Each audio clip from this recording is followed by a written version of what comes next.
ಅಲ್ಲ ನಾನು ಹೆಂಗಂದ್ರೆ ನಾನ್ ವೆಜ್ ತಿಂತೀನಿ, ನಾನು ಎಲ್ಲ ಪಾರ್ಟಿ ಗಿಟ್ಟಿ ಮಾಡ್ಬಿಡ್ತೀನಿ ಹಂಗೆ ಹೆಂಗೆ. ಶಿವನಪ್ಪ ಅವ್ನು ಏನು, ಅವ್ನಿಗೆ ಮಡಿ ಮೈಲಿಗೆಲ್ಲ ಏನಿಲ್ಲ, ಅದೆಲ್ಲ ನೀನು ಯೋಚನೆ ಮಾಡಬೇಡ. ಅಲ್ಲ ನಂಗೆ ಮಂತ್ರ ಬರಲ್ಲ. ಅಯ್ಯೋ ಅವ್ನು ಬೋಲೆನಾಥಪ್ಪ, ಅವ್ನು 2 ಚೊಂಬು ತಲೆ ಮೇಲೆ ನೀರು ಹಾಕ್ಬಿಟ್ಟು ಒಂದು ಬಿಲ್ಪತ್ರ ಇಟ್ಬಿಟ್ಟು ವಿಭೂತಿ ಬೆಳೆದ್ಬಿಡು ಸಾಕು ಅಷ್ಟೇ ಅಂದರು. ಬೈಲು ಬಸವ ನೋಡಿರ್ತೀರ ಯಾರನ್ನು, ಅಲ್ಲಿಗೆ ಹೋಗಿ ಸುಮ್ಮನೆ ಬೆಳಗ್ಗೆ 5 ಗಂಟೆ ನಾನು ನೀರು ಹಾಕ್ತಿದ್ದೆ. ಗುರುಗಳು ನಿನ್ನ ದಾರಿ ನೀನು ಕಂಡುಕೊಂಡೆ ಇನ್ಮೇಲೆ ಅದನ್ನು ಪ್ರಾಕ್ಟೀಸ್ ಬಿಡಬೇಡ ಅಂದಿದ್ದು.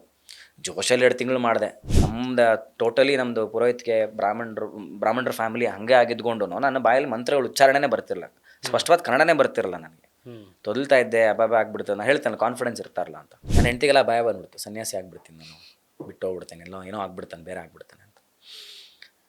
ಅವ್ರು ಅಂದರು, ಸನ್ಯಾಸಿ ಆಗಕ್ಕಲ್ಲ ಕೊಟ್ಟಿರೋದು, ರುದ್ರಾಕ್ಷ ಅಂದರೆ ರುದ್ರನ ಕಣ್ಣು, ಎಲ್ಲವೂ ಶಾಸ್ತ್ರ ಅನ್ನೋದಿದೆ, ಖಂಡಿತ ಇದೆ, ಗೊತ್ತಿರಲ್ಲ ನಮಗೆ ಹೇಗೆ ಅಂದ್ಬಿಟ್ಟು ಅಂತ. ಶಾಸ್ತ್ರದ ಪ್ರಕಾರ ಹೋಗ್ತೀರಂದ್ರೆ ಒಂದು ಹೆಜ್ಜೆ ಇಟ್ಟರು ತಪ್ಪಿದೆ ನಮ್ಮದು.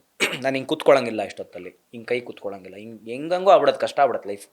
ಆಮೇಲೆ ಒಂಥರ ಖುಷಿ ಕೆಲಸ, ಒಂಥರ ಅಕುಲ್ ನೋಡಿ ಇನ್ಸ್ಪೈರ್ ಆಗಿದ್ದೀನಿ ನಾನು, ನಮ್ಮ ಅಣ್ಣ ನೋಡಿ ಇನ್ಸ್ಪೈರ್ ಆಗಿದ್ದೀನಿ. ಅಕುಲ್ ಬಾಲಾಜಿ ನೋಡಿ ಖುಷಿ ಆಗೋದು ನನಗೆ. ಏನು ಗುರು ಮಜ್ಜಾ ಮಾಡ್ತಾನೆ ಇವನು, ಕಳೆ ಬೇಡ, ಕೊಲೆ ಬೇಡ, ಹುಸಿಯ ನೋಡಿಯಲು ಬೇಡ, ಇದ್ರ ಅಳಿಯಲು ಬೇಡ, ಅನ್ಯರಿಗೆ ಅಸಹ್ಯ ಪಡಬೇಡ, ಈ ಥರ ಇದೆಲ್ಲವೂ ಈ 6 ವಿಚಾರಗಳೇನಿದೆ ಇದನ್ನು ಬೇಸಿಕ್ ಅಳವಡಿಸ್ಕೋ ಫಸ್ಟು ಅಂತ. ಸುಳ್ಳು ಹೇಳೋದನ್ನು ಕಮ್ಮಿ ಮಾಡಿಕೊಂಡೆ.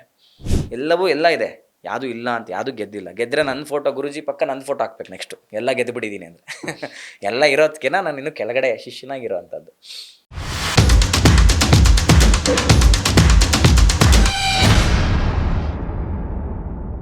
ನೀವು ಅಲ್ಲಿಗೆ ಹೋದ್ಮೇಲೆ ರುದ್ರಾಕ್ಷಿ ಅಲ್ಲಿ ಹೋದ್ಮೇಲೆ ಶಿವನ ಪೂಜೆ ಅಸೈನ್ ಮಾಡಿಬಿಟ್ರು. Okay okay. ನನಗೆ ಒಂದು ಅಲ್ಲಿ ಇಟ್ಟಿದ್ರು, ಯಾರೂ ಪೂಜೆ ಮಾಡೋರಂತ ಇರಲಿಲ್ಲ. ಆಮೇಲೆ ನಮ್ಮ ಆಶ್ರಮದಲ್ಲಿ ಹೆಂಗಂದ್ರೆ ದುಡ್ಡು ಕೊಟ್ಟು ಪುರೋಹಿತರು ನೀಡೋವಂಥದ್ದು ಆ ಥರದ್ದಲ್ಲ. ಗುರುಗಳೇನಂದರೆ ನಾವು ತಂದಿರೋದು, ನಮ್ಗಳಿಗೆ ಬೇಕಾಗಿರೋದು, ನಿನಗೆ ಬೇಕು ನಮಗೆ ಬೇಕು ಅನ್ನೋ ನಾವೇ ಮಾಡ್ಬೇಕು ಅದನ್ನು. ಪುರೋಹಿತರು ಅಂದರೆ ಪಾಪ ಹೊಟ್ಟೆ ಪಾಡಿಗೆ ನಾವು ಬಂದು ಮಾಡೋಗ್ತಾರೆ, ಆ ಶ್ರದ್ಧೆ ನಿಷ್ಠೆಯಲ್ಲಿ ಯಾರು ಮಾಡ್ತಾರೆ, ಅದನ್ನು ಮಾಡಬೇಕು, ನಾವೇ ಮಾಡಬೇಕು ಅದನ್ನು ಅಂತ. ಸೊ ನನಗೆ ಮಂತ್ರ ನಮ್ಮದು ಟೋಟಲಿ ನಮ್ಮದು ಪುರೋಹಿತಿಗೆ ಬ್ರಾಹ್ಮಣರ ಫ್ಯಾಮಿಲಿ ಹಾಗೆ ಆಗಿದ್ಕೊಂಡು ನನ್ನ ಬಾಯಲ್ಲಿ ಮಂತ್ರಗಳು ಉಚ್ಚಾರಣೆನೇ ಬರ್ತಿರಲ್ಲ, ಸ್ಪಷ್ಟವಾದ ಕನ್ನಡನೇ ಬರ್ತಿರಲ್ಲ ನನಗೆ. ತೊದಲ್ತಾ ಇದ್ದೆ, ಅಬ್ಬಾಬ ಆಗ್ಬಿಡ್ತು. ನಾನು ಹೇಳ್ತೇನೆ ಕಾನ್ಫಿಡೆನ್ಸ್ ಇರ್ತಾರಲ್ಲ ಅಂತ. ಶಿವಪೂಜೆ ಏನ್ಮೇಲೆ ನೀನು ಮಾಡೋ ಅನ್ನೋ ಥರ ನನಗೆ ಆಯಿತು. ಒಂದಿನ ಸುಮ್ಮನೆ ಯಾರೂ ಮಾಡ್ತಿರಲಿಲ್ಲ, ಚರ್ಚೆ ನಡೀತಾ ಇತ್ತು ಆಶ್ರಮದಲ್ಲಿ, ಯಾರು ಮಾಡೋದು ಅಂತ. ನನಗೆ ಆ್ಯಕ್ಚುಲಿ ಅದು ಹಿಂದಿನ ದಿನ ಕನಸು ಬೇರೆ, ಆಶ್ರಮಕ್ಕೆ ಹೋಗೋ ಅಂತ. ಇಲ್ಲಿ ಬೆಂಗಳೂರಿಗೆ ನಾವು ಬರ್ತಾ ಇರಲ್ಲ ಜಾಸ್ತಿ, ನಮ್ಮ ಮನೆ ಕೆಂಗೇರಿಲಿ ಇದ್ದೆ ಅವಾಗ. ಆಶ್ರಮಕ್ಕೆ ಹೋಗೋ ಅಂತ ಬೆಳಗಿನ ಜಾವ ಎದ್ದೆ. ಏನು ಆಶ್ರಮಕ್ಕೇನೋ ಅಂತಲ್ಲ, ಸುಮ್ಮನೆ ಏನೋ ಕೋಇನ್ಸಿಡೆನ್ಸ್ ಅಂದ್ಕೊಂಡು ಸುಮ್ಮನೆ ಆಗೋದೆ. ನಮ್ಮ ಅಣ್ಣ ಫೋನ್ ಮಾಡಿದ್ರು, ಹಿಂದಿನ ದಿನ ಒಂದು ಕ್ಲೀನಿಂಗ್ ಇದಿಟ್ಕೊಂಡಿದ್ರು, ಚಟುವಟಿಕೆ ಇಟ್ಕೊಂಡಿದ್ರು ಗುರುಗಳು. ಅದರದ್ದೆಲ್ಲ ಪರ್ಕೆಗಳು ಮೊರ ಅಂತೆಲ್ಲ ಕಾರಲ್ಲಿ ತುಂಬಿಸಿಟ್ಬಿಟ್ಟಿದ್ರು ನಮ್ಮಣ್ಣ. ಅದನ್ನೆಲ್ಲ ಆಶ್ರಮಕ್ಕೆ ಹಾಕ್ಬಿಟ್ಟು ಕಾರ್ ವಾಶ್ ಕೊಟ್ಬಿಡು ಅಂದರು. ಸೊ ನನಗೊಂದು ಟಾಸ್ಕು ಬಿತ್ತು, ಆಶ್ರಮಕ್ಕೆ ಹೋಗಲೇಬೇಕು ನನಗೆ. ಆ ಕಾರ್ ಬಿಡೋಕ್ಕೆ ಅಂತ ಆಶ್ರಮಕ್ಕೆ ಹೋದಾಗ ಅಲ್ಲಿ ಒಬ್ಬರು ಇದ್ದರು, ಅಲ್ಲಿ ಒಂದು ಇನ್ಚಾರ್ಜ್ ಆ ದಿನಗಳಲ್ಲಿ ಒಬ್ರಿಗೆ ಇನ್ಚಾರ್ಜ್ ಕೊಟ್ಟಿದ್ರು ಗುರುಗಳು, ಇದೆಲ್ಲ ಸ್ವಲ್ಪ ನೋಡ್ಕೊಳ್ಳಿ ಅಂದ್ಬಿಟ್ಟು ಅಂತ. ಅವರು ಡಿಸ್ಕಸ್ ಮಾಡ್ತಾಯಿದ್ರು. ಏನಂದಾಗ, ಇಲ್ಲಪ್ಪ ಶಿವನ ಪೂಜೆ ಮಾಡೋರು ಯಾರೂ ಸಿಗ್ತಾ ಇಲ್ಲ, ವಾಲಂಟಿಯರ್ಸ್ಗಳೆಲ್ಲ ಬೆಳಗ್ಗೆ ಬ್ಯುಸಿ ಇದ್ದಾರೆ ಕೆಲ್ಸಗಳು ಅಂದ್ಬಿಟ್ಟು ಅಂತ. ನಾನೇನಾಗೋಗಿತ್ತು, ನನಗೆ ಎಲ್ಲಿಲ್ದಾರೋ ಒಂದು ಒಲವು ಬಂದುಬಿಟ್ಟಿತ್ತು ಶಿವನ ಮೇಲೆ. ನಾನೇ ನಮ್ಮ ಮನೆ ಹತ್ರ ಇರೋ ಒಂದು ಇಲ್ಲಿ RR ನಗರಲ್ಲಿ ನೋಡಿರ್ಬೋದು ನೀವು, ಬಸವ ಅಂತ ಏನೊಂದು ಬರುತ್ತೆ, ಒಂದು ಓಪನ್ ಹಳ್ಳಿಕಟ್ಟೆ ಹತ್ರ ಒಂದು ಲಿಂಗ ಇದೆ, ಓಪನ್, ಅದು ಬೈಲು ಬಸವ ಬೈಲು ಬಸವ ನೋಡಿರ್ತೀರ RR. ಅಲ್ಲಿಗೆ ಹೋಗಿ ಸುಮ್ಮನೆ ಬೆಳಗ್ಗೆ 5 ಗಂಟೆ ನಾನು ನೀರು ಹಾಕ್ತಿದ್ದೆ. ಗುರುಗಳು ನಿನ್ನ ದಾರಿ ನೀನು ಕಂಡುಕೊಂಡೆ ಇನ್ಮೇಲೆ ಅದನ್ನು ಪ್ರಾಕ್ಟೀಸ್ ಬಿಡಬೇಡ ಅಂದಿದ್ದು. ಜೋಶಲ್ಲಿ 2 ತಿಂಗಳು ಮಾಡಿದೆ. ಆಮೇಲೆ ನನಗೂ ನಿದ್ದೆ ಎದ್ದೇಳೋದು ಸ್ವಲ್ಪ ಮುಜುಗರ ಆಯಿತು, ಬಿಟ್ಟೆ. ಅಟ್ಲೀಸ್ಟ್ ವಾರದಲ್ಲಿ ಒಂದಿನ ಒಂದು ಚೊಂಬು ನೀರು ಹಾಕ್ಬಿಡ್ಬಾರೋ ಅನ್ನೋರು, ಅದು ಆಗ್ತಿರಲ್ಲ ನನಗೆ. ಸೊ ನನಗೆ ಅದೊಂದು ಕೊರಿತಾ ಇತ್ತು, ಮಾಡ್ತಿಲ್ವಲ್ಲ ಅಂತ. ನಾನು ಮಾಡಲ ಅಂದೆ. ಇಲ್ಲಿ ಏನಂದ್ರೆ ಆಶ್ರಮ ಗುರುಗಳು ಇಲ್ಲಿಂಗ ಇದೊಂಥರ ನನಗೊಂದು ಪೊಸಿಷನ್ ಅನ್ನೋ ಥರ ನನಗೊಂದು ಫೀಲಲ್ಲೇ ಒಪ್ಕೊಂಡಿದ್ದು ನಾನು ಅವಾಗ. ನಾನು ಮಾಡಲ ಅಂದೆ. ಅಯ್ಯೋ ಮಾಡಪ್ಪ, ನೀನು ಮಾಡ್ತೀಯ ಅಂದರೆ ಖಂಡಿತ ಮಾಡಪ್ಪ. ಅಲ್ಲ ನಾನು ಹೆಂಗಂದ್ರೆ ನಾನ್ ವೆಜ್ ತಿಂತೀನಿ, ನಾನು ಎಲ್ಲ ಪಾರ್ಟಿ ಗಿಟ್ಟಿ ಮಾಡ್ಬಿಡ್ತೀನಿ ಹಂಗೆ ಹೆಂಗೆ. ಶಿವನಪ್ಪ ಅವ್ನು ಏನು, ಅವ್ನಿಗೆ ಮಡಿ ಮೈಲಿಗೆಲ್ಲ ಏನಿಲ್ಲ, ಅದೆಲ್ಲ ನೀನು ಯೋಚನೆ ಮಾಡಬೇಡ. ಅಲ್ಲ ನಂಗೆ ಮಂತ್ರ ಬರಲ್ಲ. ಅಯ್ಯೋ ಅವ್ನು ಬೋಲೆನಾಥಪ್ಪ, ಅವ್ನು 2 ಚೊಂಬು ತಲೆ ಮೇಲೆ ನೀರು ಹಾಕ್ಬಿಟ್ಟು ಒಂದು ಬಿಲ್ಪತ್ರ ಇಟ್ಬಿಟ್ಟು ವಿಭೂತಿ ಬೆಳೆದ್ಬಿಡು ಸಾಕು ಅಷ್ಟೇ ಅಂದರು. ಇಷ್ಟಕ್ಕೆ ಯಾರೂ ಬರ್ತಾ ಇಲ್ವಾ, ಅಯ್ಯೋ ನಾನು ಮಾಡ್ತೀನಿ ಬಿಡಿ ಹಂಗಂದ್ರೆ ಅಂತ ನಾನು ಒಪ್ಕೊಂಡಿದ್ದು. ಕ್ರಮೇಣ ಮಾಡ್ತಾ 1 ವರ್ಷ ಏನೂ ಇಲ್ಲದೆ ಸುಮ್ಮನೆ ಮಾಡ್ತಿದ್ದೆ. ಆಮೇಲೆ ರುದ್ರ ಕಲಿಬೇಕು ಅಂತ ಅನ್ನಿಸ್ತು. ಪಾಠಕ್ಕೆ ಹೋಗ್ತೀನಿ, ನಾಲ್ಗೆ ತಿರುಗ್ತಾ ಇಲ್ಲ, ಮಂತ್ರಗಳೇ ಬರ್ತಾ ಇಲ್ಲ. ಅಲ್ಲಿ ಹೇಳ್ಕೊಡೋರೊಬ್ಬರು ಪಾಪ ವಯಸ್ಸಾದವರೊಬ್ಬರು ಇದ್ದರು, ಗುರುಗಳೊಬ್ಬರು ಹೇಳ್ಕೊಡೋರು ಪಾಠನ. ಅವರು ಏನೋ ಬೇರೆಯವರೆಲ್ಲ ಕಲಿತಾ ಇದ್ದಾರಲ್ಲೋ, ಬ್ರಾಹ್ಮಣ ಅಂತೀಯಲ್ಲೋ, ದರ್ಬೆಲ್ ತಿಕ್ಕು ನಾಲ್ಗೇನ, ಉಚ್ಚಾರಣೆ ಇಲ್ವಲ್ಲ ನಿನಗೆ ಅಂತ ಬೈದ್ಬಿಟ್ರು. ಮನೆಗೆ ಬಂದು ಕೂತ್ಕೊಂಡು ಬರ್ಕೊಳ್ಳೋದು, ಒಂದೊಂದು ವರ್ಡ್ ಬಿಡಿಸ್ಬೇಕಲ್ಲ, ಅಕ್ಷರಗಳೆಲ್ಲ ನಿಮಗೆ ಸೇರ್ಕೊಂಬಿಟ್ಟಿರತ್ತೆ. ಮಂತ್ರಗಳು ಹೇಳೋದು ಸುಮ್ಮನೆನಾ, ಬಿಡಿಸೋದು. ಒಂದು ಪೇಜ್ನ ನಾನು 2 ದಿನ ತೊಗೊಂಡೆ ಬಿಡಿಸಿ ಬರೆಯೋಕ್ಕೆ, ಅದನ್ನ ಅರ್ಥ ಮಾಡ್ಕೊಳ್ಳೋಕ್ಕೆ. ಆ ಥರ 20-30 ಪೇಜ್ಗಳಿದೆ. ಯಾವತ್ತು ಮುಗಿಸ್ತೀನಿ ನಾನು ರುದ್ರಾನ, ಭಯ ಬಂದ್ಬಿಟ್ಟು ನಂಗೆ ಆಗಲ್ಲ ಅಂದ್ಕೊಂಡು ಬಿಟ್ಬಿಟ್ಟೆ.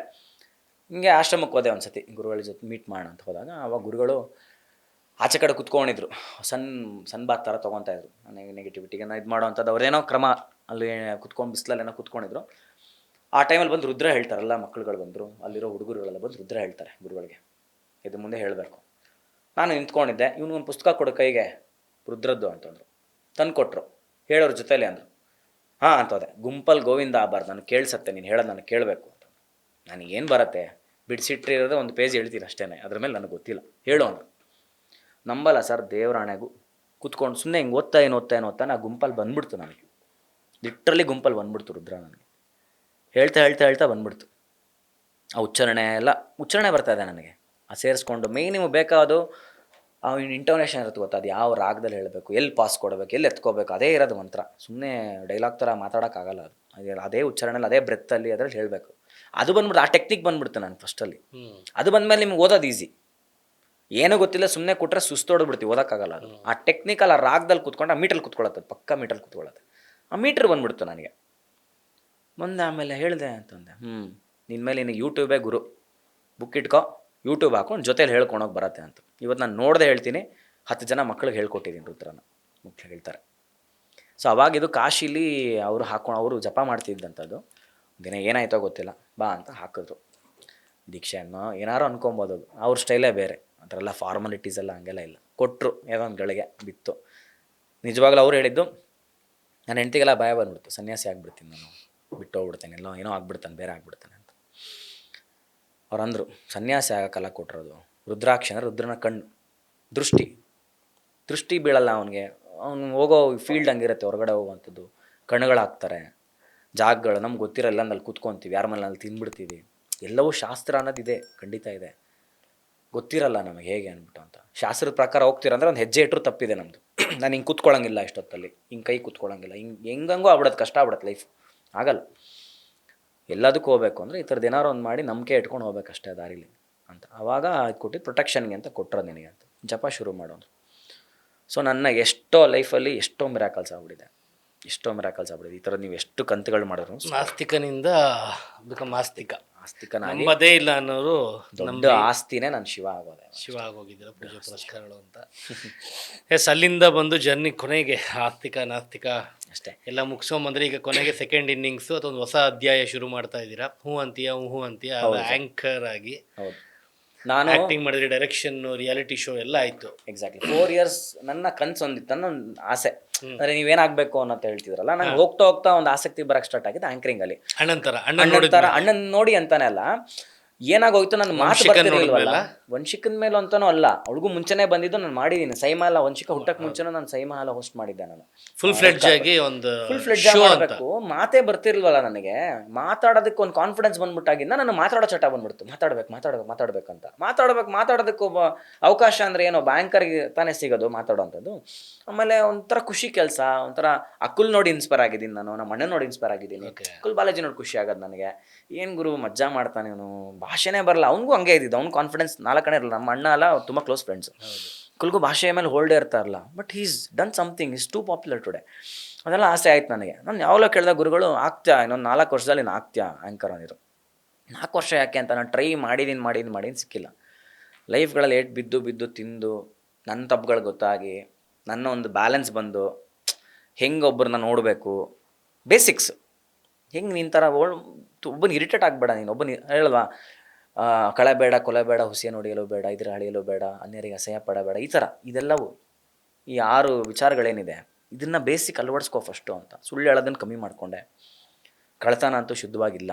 ಕಳ್ತನ ಅಂದರೆ ವಸ್ತು ಕಳ್ತನ ಅಂತಲ್ಲ, ಬೇರೆ ಕಳ್ತನಗಳಾಗ್ಬೋದು, ಹೃದಯ ಕಳ್ತನ ಅಂತಾರೆ, ಅದಿರ್ಬೋದು. ಇಲ್ಲಾಂದ್ರೂ ಬೇರೆನೇ ಇನ್ನೊಬ್ಬರು ವಸ್ತುನ ಆಸೆ ಪಡ್ತೀವಿ ಅಂದ್ರೆ ಅವ್ರು ಕಳ್ತನನೇ ಅದು.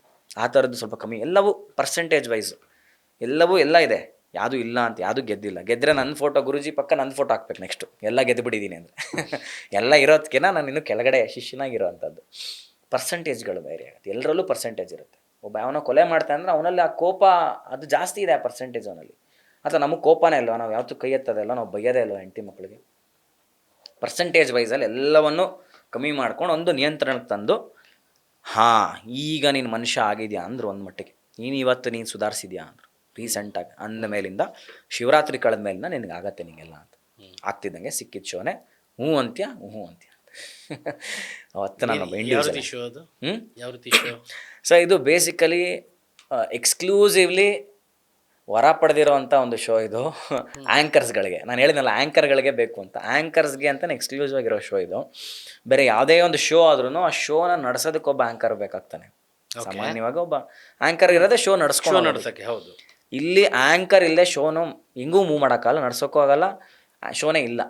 ಬೇರೆ ಅಂದರೆ ನಾನು ಹೇಳಿದೆ, ಇವಾಗ ಸಪೋಸ್ ಬೇರೆ ಇವಾಗ ಅಣ್ಣಂದೇ ಡ್ರಾಮಾ ಜೂನಿಯರ್ಸ್ ಅಂದ್ಕೊಳ್ಳೋಣ, ಪಾಪ ಅವ್ರು ಲೀಡ್ ಏನೋ ಒಂದು ಕೊಟ್ಟು ಬಂದರೆ ಮಕ್ಳುಗಳು ಸ್ಕಿಟ್ ಮಾಡ್ತಾರೆ, ಆ್ಯಕ್ಟ್ ಮಾಡ್ತಾರೆ, ಜಡ್ಜಸ್ಗಳು ಮಾತಾಡ್ತಾರೆ, ಆ್ಯಂಕರ್ದು ಒಂದು ಪೋರ್ಷನ್ ಆಗಿರುತ್ತೆ. ಇಲ್ಲ ಆ್ಯಂಕರ್ದೇ ಪೋರ್ಷನ್ ಇಲ್ಲ, ಯಾವುದೋ ಒಂದು ಪೋರ್ಷನ್ ಗೆಸ್ಟ್ ಬರ್ತಾರೆ.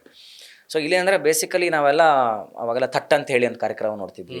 ತುಂಬ ಇಂಟ್ರೆಸ್ಟಿಂಗ್ ಇರೋದು, ಮನೆಯೆಲ್ಲ ಕೂತ್ಕೊಂಡು ಅಪ್ಪ ಒಂದು ಗೆಸ್ಟ್ ಮಾಡೋರು, ಅಮ್ಮ ಒಂದು ಹೇಳ್ಕೊಡೋರು. ಎಸ್ ಎಕ್ಸಾಕ್ಟ್ಲಿ ಆ ಥರದ್ದೊಂದು. ಸೊ ಆಮೇಲೆ ಇವಾಗ ಕೋಟ್ಯಾಧಿಪತಿ ಬರ್ತಿತ್ತು ಪುನೀತ್ ಸರ್ದು, ಅದು ಕೂತ್ಕೊಂಡು ಗೆಸ್ಟ್ ಮಾಡ್ತಿದ್ವಿ. ಈ ಥರ ಒಂದು ಫ್ಯಾಕ್ಟ್ಸ್ಗಳನ್ನ ಹೇಳೋವಂಥ ಶೋ ಇದು. ಒಂದು ಸೆಗ್ಮೆಂಟ್ ಬರುತ್ತೆ ಫ್ಯಾಕ್ಟ್ಸ್ ಅಂತ, ಒಂದು ಫ್ಯಾಕ್ಟ್ಸ್ ಹೇಳ್ತೀವಿ ನಾವು, ಅದಕ್ಕೆ ಹ್ಞೂ ಅಂತ್ಯ ಅಂತ. ಸೊ ಬರೋವಂಥವ್ರೆಲ್ಲ ಸೆಲೆಬ್ರಿಟಿ ಗೆಸ್ಟ್ಗಳಿರ್ತಾರೆ. ಓಕೆ. ಒಟ್ಟು 3 ಸೆಲೆಬ್ರಿಟಿ ಗೆಸ್ಟ್ ಇರ್ತಾರೆ. ಒಬ್ಬೊಬ್ರನ್ನ ಕರೆಸಿ ಆಡಿಸೋವಂಥದ್ದು. ಅವ್ರು ಹ್ಞೂ ಅಂದರೆ ನನ್ನ ಹತ್ರ ಬಂದು ಬಜಾರ್ ಹೊತ್ಬೇಕು, ಹ್ಞೂ ಅಂದರೆ ಅದೇ ಯಾರ್ದು ಫ್ಯಾಕ್ಟ್ ಕರೆಕ್ಟು ಅಂತ. ಇವಾಗ ನಾವು ಇಬ್ಬರು ಆ್ಯಂಕರ್ಸ್ ಅನ್ಕೊಂಡ್ರೆ, ರೂಪೇಶ್ ಬದಲು ನೀವಿದ್ದೀರಾ, ಒಬ್ಬ ಸೆಲೆಬ್ರಿಟಿ ಇಲ್ಲಿದೆ, ನಾನು ಒಂದು ಫ್ಯಾಕ್ಟ್ ಹೇಳ್ತೀನಿ, ನೀವೊಂದು ಫ್ಯಾಕ್ಟ್ ಹೇಳ್ತೀರಾ. ನಾನು ಪ್ರೂವ್ ಮಾಡಬೇಕು, ಅವ್ರು ಕನ್ವಿನ್ಸ್ ಮಾಡ್ಬೇಕು ನಾನು ನಂದು ಫ್ಯಾಕ್ಟ್ ಕರೆಕ್ಟು ಅಂತ. ನೀವು ಪ್ರೂವ್ ಮಾಡಬೇಕು, ನೀವು ಹೇಳೋ ಫ್ಯಾಕ್ಟ್ ಕರೆಕ್ಟು ಅಂತ. ಯಾವುದಕ್ಕೆ ಅವ್ನು ಗೊತ್ತಿರೋನು ಸೆನ್ಸಿಬಲ್ ಆಗಿದ್ರೆ ಬಂದು ಹೊತ್ಬಿಡ್ತಾನೆ. ಆದರೆ ಈ ಫ್ಯಾಕ್ಟ್ಗಳು ಕಷ್ಟ ಹುಡ್ಕೋವಂಥದ್ದು, ಸಿಗೋವಂಥದ್ದು ಕಷ್ಟ. ಆ ಥರದ್ದು ಸಡನ್ನಾಗಿ ನಮ್ಮನ್ನು ಮಕ್ಕರ್ ಮಾಡ್ಬಿಡುತ್ತೆ. ಕೆಲವು ನೋಡೋಕ್ಕೆ ಡಮ್ಮಿ ಥರ ಐತೆ, ಇದೆಲ್ಲ ಫ್ಯಾಕ್ಟ್ ಆಗೋರು ಅಂದ್ರೆ ಅದು ಫ್ಯಾಕ್ಟ್ ಆಗಿರುತ್ತೆ ಅದು. ಇನ್ನು ಕೆಲವು ಫ್ಯಾಕ್ಟೇ ಅಲ್ಲ, ಫ್ಯಾಕ್ಟ್ ಅನ್ಕೊಂತೀವಿ, ಫ್ಯಾಕ್ಟ್ ಆಗಿರಲ್ಲ ಅದು. ಆ ಥರದ ವಿಚಾರಗಳನ್ನ ಡಿಸ್ಕಸ್ ಮಾಡೋವಂಥದ್ದು ತುಂಬಾ ಒಂದು ಎಂಟರ್ಟೈನಿಂಗ್ ಆಗಿರುತ್ತೆ. ಸೆಕೆಂಡ್ ರೌಂಡ್ ಒಂದು ಫುಡ್ ಚಾಲೆಂಜ್ ಅಂತ ಬರುತ್ತೆ. ಥರ್ಡ್ ರೌಂಡಲ್ಲಿ ಒಟ್ಟು ಏನಂದರೆ 6 ಲಕ್ಷ ಗೆಲ್ಲುವಂಥ ಒಂದು ಅವಕಾಶ. ಅಲ್ಲೂ ಕೂಡ ಪ್ರೈಸ್ ಮನಿ ಇದೆ, 6 lakhs ವರೆಗೂ ಇದೆ. 6 lakhs is a winning prize. ಒಂದೇ ಶೋ ಅಲ್ಲಿ. ಈಗ ಪರ್ಟಿಕ್ಯುಲರ್ ಒಂದು ಎಪಿಸೋಡ್ಗೆನೆ, ಒಂದು ಗೆಸ್ಟ್ಗೆನೆ 6 ಲಕ್ಷ ಗೆಲ್ಲುವ 6 ಲಕ್ಷ. ನಾವು ಅದು ಕೊಡೋಕೋಲ್ಲ, ಉಳಿಸಕ್ ಬಕ್ರ ಮಾಡ್ತೀವಲ್ಲ, ಮಕ್ಕರ್ ಮಾಡಿ ಕೂರಿಸ್ತೀವಲ್ಲ. ಯಾರು ಇನ್ನೊಬ್ರು ಯಾರು ನಿಮ್ಮ ಜೊತೆ? ರೂಪೇಶ್ ಶೆಟ್ಟಿ, ನಮ್ಮ ಬಿಗ್ ಬಾಸ್ ವಿನ್ನರು. ನೀವು ಮತ್ತು ರೂಪೇಶ್ ಇಬ್ರು ಆಂಕರ್. ಎಸ್ ಮಲೆನಾಡದ ರಾಕ್ ಸ್ಟಾರ್. ಹಿಂಗಾರ ಮಾಡಿ ಗೆಸ್ಟ್ ನ ಸೋಲ್ಸಿದ್ರೆ ನೀವು ಗೆದ್ದಂಗೆ. ನಾವು ಗೆದ್ದಂಗೆ. ಅದು ಆಂಕರಿಂಗ್ ಜೊತೆಗೆ ಆಕ್ಟಿಂಗ್ ಮಾಡೋ ಅವಕಾಶ, ಮಕ್ಕರ್ ಮಾಡೋ ಅವಕಾಶ. ಇದೆಲ್ಲ ನಾವು ತೆರೆ ಹಿಂದೆ ಮಾಡ್ತಾ ಇದ್ವಿ, ಪೆಟ್ಟು ತಿಂದ್ವಿ. ಅರೆ ಟ್ಯಾಲೆಂಟ್ ಇದೆ ಅಂತ ಗೊತ್ತಾಯ್ತು. ಅದರಲ್ಲಿ ಮಕ್ಕರ್ ಒಂದೇ ಕಡೆ ಸಿಕ್ಕಿದೆ ಅಲ್ವಾ? ಎರಡು ಒಂದೇ ಕಡೆ ಸಿಕ್ಕಿದೆ. ಸೊ ಮಕ್ಕರ್ ಯಾಕೋ ಮಾಡಿ ಹೊಟ್ಟೆ ಪಾಡಗ್ ಮಾಡೋ ಮಕ್ಕರು ಅಂತ ಹಿಂದೆ ಹಿಂದೆ ಮಾಡ್ತಿದ್ವಿ. ಮಕ್ಕರು ಪೆಟ್ಟು ತಿಂತಾ ಇದ್ವಿ. ಮುಂದೆ ಮಾಡೋದು ಒಂದು ಕಲೆ, ಕಳ್ತನೂ ಒಂದು ಕಲೆ ಅಲ್ವಾ? ಸ್ಕ್ರೀನ್ ಮುಂದೆ ಕದಿ, ಅದನ್ನ ಎಲ್ಲರೂ ಮುಂದೆ ಕದಿ ಅಂತ. ಆ ಥರದೊಂದು ಅವಕಾಶ. ಆಲ್ ದಿ ಬೆಸ್ಟ್, ಒಳ್ಳೇದಾಗಲಿ. Thank you so much. ಹೊಸ ಅಧ್ಯಾಯಕ್ಕೆ ನೀವೇನು ಆಗಬೇಕು, ಆಂಕರ್ ಆಗಬೇಕು ಅಂದ್ಕೊಂಡಿದ್ದೀರಿ, ಎಲ್ಲದಕ್ಕೊಂದು ಟೈಮ್ ಬರಬೇಕು. ನಾವು ಅಂದ್ಕೊಂಡ್ರೆ ಆಗಲ್ಲ, ಆ ಟೈಮ್ ಬಂದಿದೆ ಇವಾಗ. ಜನ ಕೂಡ ನೋಡಿ ಹೂ ಅನ್ಲಿ, ಹೂ ಅನ್ನೋದು ಬೇಡ, ಹೂ ಅನ್ಲಿ, ಆಶೀರ್ವಾದ ಮಾಡಲಿ. ಅಣ್ಣನ ಥರನೇ ದೊಡ್ಡ ಆಂಕರ್ ಆಗಿ. Thank you sir. So show ದೊಡ್ಡ ಹಿಟ್ ಆಗಲಿ. Thank you so much. ಇಲ್ಲಿ ತನಕ ಬಂದು ಥ್ಯಾಂಕ್ ಯು. ಹಾಗೆ ಸ್ಪೀಡ್ ಪ್ಲಸ್ ಕರ್ನಾಟಕ ವಾಹಿನಿ ವೀಕ್ಷಕರೆಲ್ಲರಿಗೂ ಹೃತ್ಪೂರ್ವಕವಾದಂಥ ಅಭಿನಂದನೆಗಳು. ಸಂದೀಪ್ ಸರ್, ನೀವು ಅಷ್ಟೇ ತುಂಬ ಜೋವಿಯಲ್ ಆಗಿ, ಆಮೇಲೆ ತುಂಬ ಕ್ಯಾಶುವಲ್ ಆಗಿ ಮಾತಾಡಿಸ್ಕೊಂಡು, ನನ್ನ ಒಳಗಡೆ ಇರೋ ಎಲ್ಲೂ ನಾನು ಮಾತಾಡದೇ ಇರೋ ವಿಚಾರಗಳು ಇವತ್ತು ಇಲ್ಲಿ ಸ್ಪೀಡಾಗಿ ನನ್ನ ಕೈಲಿ ಮಾತಾಡಿಸ್ಬಿಟ್ಟಿದ್ದೀರಾ. ಅದು ಎಷ್ಟು ಮಟ್ಟಿಗೆ ನಾನು ಏನು ಮಾತಾಡಿದ್ದೀನೋ ನಾನು ಎಪಿಸೋಡ್ ನೋಡ್ಬೇಕು ಕೂತ್ಕೊಂಡು, ಇಂಥದ್ದು ಕಟ್ ಮಾಡಿ ಸರ್, ಕಟ್ ಮಾಡಿಬಿಡಿ ಸರ್, ನಾನೇನು ಹೇಳಲ್ಲ. ಯಾಕಂದರೆ ಏನು ಮಾತಾಡ್ಸಿರೋ ಅದು ಅವನಿಚ್ಛೆಲ್ಲ ಆಗಿದೆ, ಮಾತಾಡಿದ್ದೀನಿ. ನಿಮಗೆ ಏನು ಇಷ್ಟನೋ ಅದು ಬಳಸ್ಕೊಡಿ. ಇಲ್ಲ, ನೀವು ಮಾತಾಡಿರೋದೆಲ್ಲ ತುಂಬ ವಿಷಯ ಇರೋಂಥದ್ದೇ ಮಾತಾಡಿದ್ದೀರಾ. ಸಾಕಷ್ಟು ಗೊತ್ತಿಲ್ಲ, ಅದನ್ನ ಜನ ಹೇಗೆ ತೊಗೊಳ್ತಾರೋ ಗೊತ್ತಿಲ್ಲ. 4 ಜನಕ್ಕೆ ಇನ್ಸ್ಪೈರ್ ಆದರೆ ಒಳ್ಳೇದು ಸರ್, ಬದಲಾದರೆ ಒಳ್ಳೇದು. ಇಲ್ಲ ಫನ್ನಿಯಾಗಿ ಎಂಟರ್ಟೈನ್ ಆಗಿ ತೊಗೊಂಡ್ರು ಇನ್ನೂ ಒಳ್ಳೆ. ಅಷ್ಟೇ, ಏನಾಗಲಿ ರೀಚ್ ಆಗಲಿ, ಜನ ಹೆಂಗಂದ್ರು ಹೂ ಅಂತೀನಿ ಅಷ್ಟೇ, ಹೂ ಅಂತ ಯಾವುದಕ್ಕೂ ಹೇಳ್ಬಾರ್ದು. Thank you so much. Thank you sir. Thank you. ವೀಕ್ಷಕರ, ಇದಾಗಿತ್ತು ಮಾಸ್ಟರ್ ಅರುಣ್ ಅವರ ಮಾತು. ಆ್ಯಂಡ್ ಅವರ ಹೊಸ ಅಧ್ಯಾಯ ಆ್ಯಂಕರ್ ಆಗಿ ಆದಷ್ಟು ಬೇಗ ಒಂದು ಖಾಸಗಿ ವಾಹಿನಿಯಲ್ಲಿ ಹೂ ಅಂತೀಯ ಶೋ ಶುರು ಮಾಡ್ತಾ ಇದ್ದಾರೆ. ಸೊ ಈ ಕಾರ್ಯಕ್ರಮ ನೋಡ್ದಂಗೆ ಆ ವಾಹಿನಿ ಅವರ ಕಾರ್ಯಕ್ರಮವನ್ನು ನೋಡಿ ಅವರಿಗೆ ಆಶೀರ್ವಾದ ಮಾಡಿ ಅಂತ ಹೇಳ್ತಾ ಇಲ್ಲಿಗೆ ಮುಗಿಸ್ತಾ ಇದ್ದೀನಿ. ನೋಡ್ತಾ ಇರಿ ಸ್ಪೀಡ್ ಪ್ಲಸ್ ಕರ್ನಾಟಕ. ನಮಸ್ಕಾರ. Speed plus Karnataka.